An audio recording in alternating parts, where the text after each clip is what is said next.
작업에서 지금 현재는 이런 영양소를 가지고 있는 영양분이라는 주제를 가지고 작업을 하고 있고요. 제가 작업에서 이런 영양분이라는 주제를 다루고 있는 이유에 대해서 말씀을 드리려면 어떤 생명의 자기 향상성이라는 거에 대해서 얘기를 좀 드리고 싶은데요. 이 세상에 존재하는 모든 생명들은 그 자기 향상성을 이렇게 안정적으로 유지하면서 자신이 살아있음을 증명합니다. 그런데 생물학에서 자기 향상성이 깨져 있는 상태를 우리는 질병을 얻었다라고 이야기하고 자기 향상성이 영구히 깨져 있는 상태를 우리는 죽음이라고 이야기하죠. 그래서 제가 작업에서 표현을 하고 있는 이런 영양분을 가지고 있는 대상들은 신체가 생명이 자기 향상성을 잃지 않도록 혹은 잃었다 하더라도 그것을 회복할 수 있도록 도와주는, 도움을 주는 어떤 그런 기본적인 요소 같은 거고요.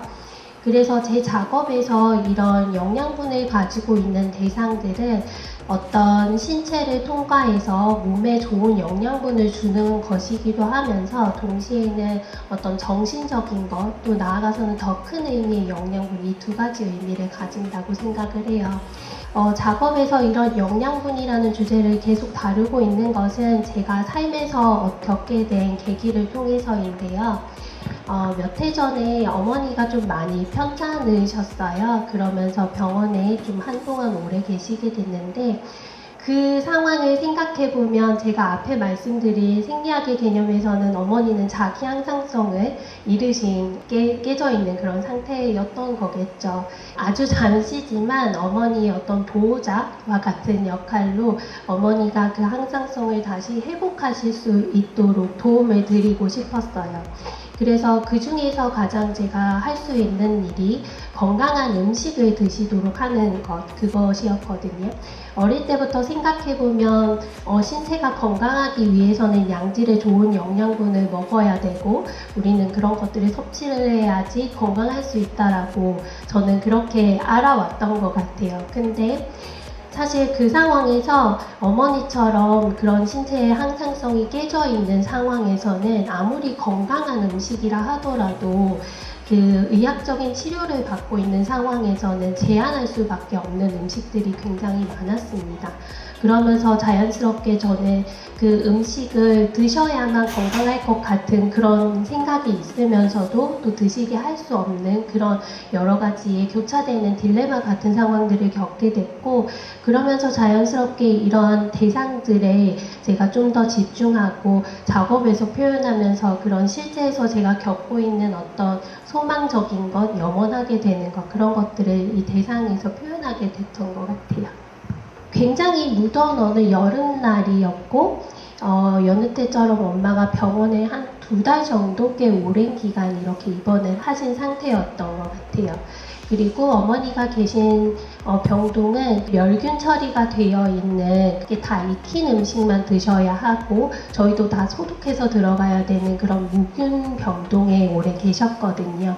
어느 날 엄마가 저한테 요즘에 이렇게 이미 입원하고 2달이 넘었으니까 계절이 또 좀 지났겠죠. 그래서 요즘에 수박이 나오니 요즘 계절에 이렇게 얘기하시는 거예요. 그래서 제가 엄마 요즘에 마트 가니까 수박이 있더라고, 이렇게 수박 많이 나와, 이렇게 얘기를 했어요. 그랬는데 거기에 이어서 엄마가 하신 말씀이 엄마 그 수박 한 쪽만 먹으면 살 수 있을 것 같아. 이렇게 얘기를 하시는 거예요. 근데 저는 아까 말씀드린 것처럼 그 음식이 어머니 건강을 되찾기 위해서 굉장히 소중하고 또 중요한 건 알면서도 그렇게 할 수 없는 상황들, 그게 되게 마음이 좋지가 않아서 그날 작업실에 가서 굉장히 좀 큰 사이즈였는데 한 150호 정도 되는 캔버스를 펼쳐놓고 엄마가 낮에 말씀하셨던 그 수박을 그림으로 그려야 되겠다 생각을 했던 것 같아요. 근데 실제 사실 우리가 그 작은 수박 한 조각을 우리가 먹는다고 해서 사람이 죽거나 살거나 하는 그 정도의 힘을 가지지는 않았다는 건 저도 알죠. 근데 그 상황에서는 적어도 제가 가지는 어떤 마음만은 이 대상이 가지고 있는 어떤 힘은 실제보다 훨씬 더 크고 더 강한 에너지 그리고 건강한 상태여서 이걸 드시면 어떤 생명을 살릴 수도 있을 것 같은 그런 마음이 자연스럽게 담겼던 것 같아요. 그러면서 한동안은 그렇게 어머니가 드실 수 없는 음식들, 그런 음식들을 제가 실제에서 욕망하는 대상이었겠죠. 그러면서 그 대상들을 작업에서 자연스럽게 선정하고 또 풀고 했던 것 같습니다. 그래서 대체로 뭐 과일이라든지 익히지 않은 채소류들도 많았고요. 예전에 일상적으로 엄마랑 그냥 데이트할 때 이렇게 다 따님들도 있고 어머니하고의 추억이 있으시겠지만 그냥 나눠 먹던 뭐 케이크라든지 이런 것도 다 가열하지 않은 음식이어서 드실 수 없었거든요. 그 음식에 대한 어떤 열망도 있었지만 그 전에 내가 경험을 했었던 굉장히 소중했던 일상들 그런 것들이 대상에 투여됐었던 게 아닌가라고 생각을 해요. 그런 작은 에피소드가 지금 생각해보면 이 시리즈를 계속 이어오고 있는 어떤 그런 계기가 된 것 같아요.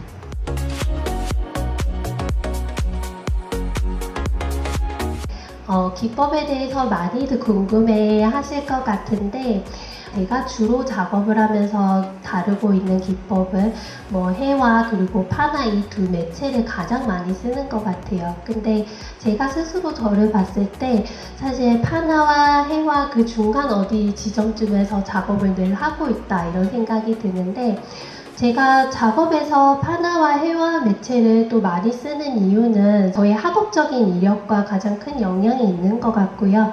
학교에서는 뭐 해와와 파나를 전공했고 그리고 파나를 좀 더 심도 있게 공부하는 그런 과정들이 있으면서 자연스럽게 작업을 할 때도 그 두 매체를 더 많이 사용하게 되고 더 자주 사용하는 연유가 되지 않았나라고 생각이 드는데요. 또 한 가지는 그러면서도 매체가 해화에서 파나로 이동했다 혹은 파나에서 해화로 이동했다 이렇게 생각하지는 않고요. 지속적으로 파나와 해화 그 두 매체 사이에서 어떤 주고받는 그런 영향이 있으면서 지금까지 왔다고 생각이 들어요. 예를 들면은 해화 작업 같은 경우에 지금 여기 이렇게 보통 프레임이 없는 작업 같은 경우에는 해와 작업이라고 제가 얘기를 하고 종이에 찍혀져 있는 프레임이 들어가 있는 작업은 파나 작업인데요. 해와 작업 같은 경우에도 말씀하신 것처럼 이런 여러 가지 질감들이 많이 두드러진다고 얘기하시는데 사실 그것도 제가 파나에서 쓰고 있는 기법이 영향을 준 거라고 말씀드릴 수 있을 것 같아요. 제가 쓰고 있는 파나가 여기서는 석판도 했고 그랬지만 제가 파나를 주로 많이 할 때는 콜라그라프라고 하는 지파나 기법을 쓰는데 좀 단단한 종이판을 이제 여러 가지 물성을 되게 극명하게 보여줄 수 있는 그런 판법이에요. 질감 자체를 굉장히 잘 보여줄 수 있는 판법이고 그 판법을 만드는 과정처럼 헤어 작업에서도 처음 시작을 그런 방식과 유사하게 가고 있습니다. 헤어 작업에서도 두드러지는 라디에르나 질감들을 보실 수 있는 거라고 생각이 들고 또 반대로 파나 작업에서도 해와 작업에 영향이 있다라고 생각이 들어요.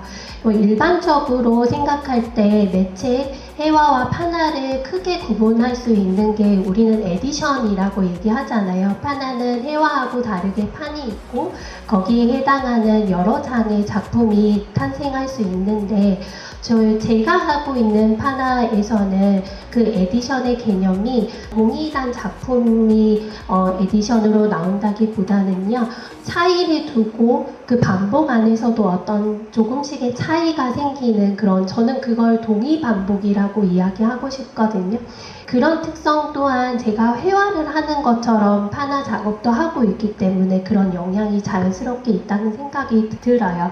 어떻게 보면은 제가 지금 회화와 파나 매체 두 가지를 이렇게 다루고 있으면서 매체적으로도 조금 더 풍성해지고 그것이 또 자연스럽게 제 주제나 작업에도 영향을 끼치고 있다고 생각이 들고, 지금 생각을 했을 때는 저만의 어떤 독자적인 방식으로 구축될 수 있는 그런 장점이 되지 않을까, 그런 생각이 듭니다.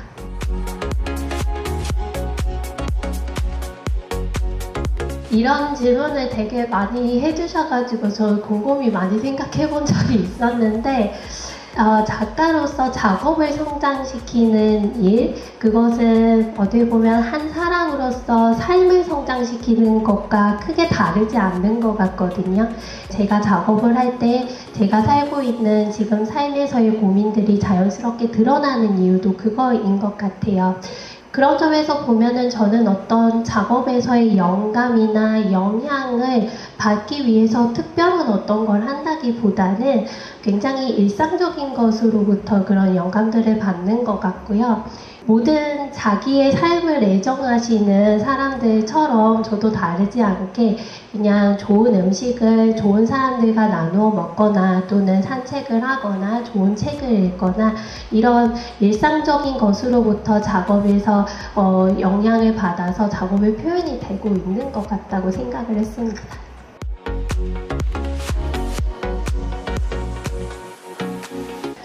제가 이제 작업을 하면서 예전에 제가 떠올리는 어떤 좋은 경험들, 좋은 관계들을 많이 생각하는데, 이런 제가 떠올리는 대상들은 어떻게 생각해보면 제가 그런 관계를 했던 좋은 경험이 저 안에 기록되어 있다가 그것이 저만의 어떤 색감이나 표현으로 되는 거라고 생각이 들어요. 그래서 포도 같은 경우에도 제가 뒤에 막 글씨 같은 걸 좀 잘 쓰는 편이거든요. 보면은 뭐 우리가 이렇게 한 가지에 주렁주렁 같이 달려있지라고 얘기를 했는데, 저는 그때 그냥 엄마 아빠 나 이렇게 달려있어 뭐 이런 얘기들을 사실 뒤에 막 썼다가, 사실 작가로서 막 이렇게 저는 시각적으로 저를 표현하는 사람인데도 그걸 막 드러내고 싶다가도 어쨌든 너무 부끄러울 때가 있어 좀 감추고 싶고, 이게 양가 감정이 언제나 있거든요. 읽힐 수 있는 글로 쓰기도 했다가 어떤 상징적인 표현으로 했다가 지우기도 했다가, 그런 과정들이 배경에 굉장히 많이 있고요. 그리고 복숭아 같은 경우에는 그냥 제가 소소하게 어릴 때 엄마랑 언니랑 같이 먹었던 붉고 딱딱했던 복숭아를 볼 때마다 그때의 기억이 나서 그런 얘기들을 했었는데, 가운데 있는 작품 뒤에 텍스트에는 또 어떤 막 한글로 글이 막 있어요. 그게 이제 어떤 내용이었냐면, 저는 이제 어떤 저의 사적인 경험에서 대상을 선택하고 시작을 하지만 어느 순간이 됐을 땐 이 대상을 또 다르게 바라보는 관점에 대해서 궁금하더라고요. 그럴 때 이제 제가 어떤 우연한 계기로 과일의 역사 같은 것에 대해서 이렇게 과일의 카테고리를 나눠서 적혀있는 책을 한번 읽어본 적이 있었는데, 저 역시도 복숭아라는 과일을 먹고 아까 말씀드린 것처럼 엄마가 기력을 회복하시고 몸에 어떤 질병을 치유할 수 있는 그런 게 있으면 좋겠다라고 생각하고 했지만, 실제로도 역사적으로 복숭아는 굉장히 하늘에서 내려준 어떤 치유의 의미가 있는 과일이었다라고 하더라고요. 그게 굉장히 저한테도 와닿는 부분이었고, 그리고 그 안에 이제 복숭아와 관련된 얘기 같은 것들이 막 있었어요. 그 중에서 가장 기억이 남는 게 그 도원명의 도화원기에 나오는 복숭아 마을을 따라갔더니 걱정 근심이 없는 너무 좋은 곳이었다.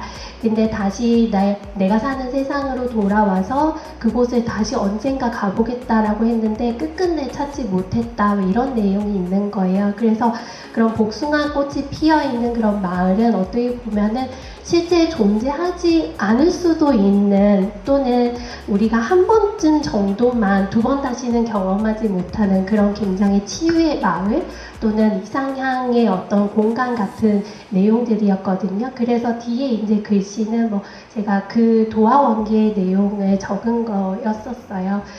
크로아상 같은 경우에는 또 아까 제가 익힌 음식 얘기했는데 좀 잘 익힌, 잘 구운 음식인데 또 좀 다른 얘기기는 하죠. 근데 사실 이 영양분 얘기를 하면서도 시기가 조금 지나면서 처음에는 이 작은 존재 안에 어떤 강한 힘이 있으면 좋겠다. 그래서 작지만 분명한 어떤 힘이 있으면 한다라는 그런 의미로 처음에 작업을 하고 있다가 자연스럽게 그 존재에 저라는 사람을 투사하게 됐던 것 같아요. 저라는 존재 역시도 어떻게 보면 작은 수박 한 조각에 지나지 않고 한 알의 사과에 지나지 않는 그런 굉장히 어떻게 보면 나약하고 그런 외로운 존재인데, 그럼에도 불구하고 내 안에도 이런 대상들처럼 누구의 신체에 들어가서 좋은 에너지가 되는 것처럼 나에게도 그런 에너지가 있지라는 생각을 하면서 위안을 받고 힘을 받으면서 작업을 했었고요.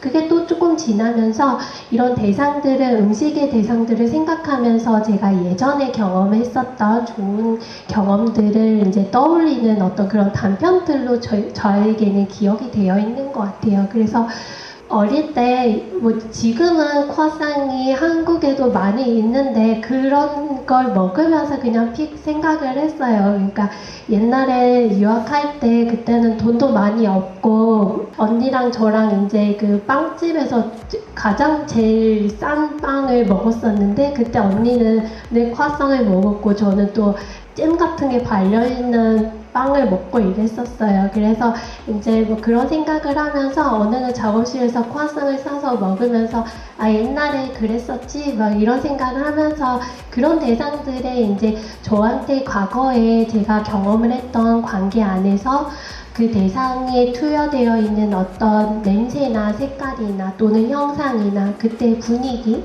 그런 제가 느꼈던 느낌, 그런 것들이 기억되어 있다가 이런 대상으로 표현이 된다고 생각이 들어요. 그리고 골드리프 같은 경우에는 작지만 분명한 어떤 힘이 있으면 좋겠다라고 생각했다고 했잖아요. 우리 안에는 저런 다들 자그마한 반짝임이 다 있지 않을까, 이런 느낌이 굉장히 직감적으로 드는 소재여서 줄곧 그때부터 사용해 오고 있는 것 같습니다.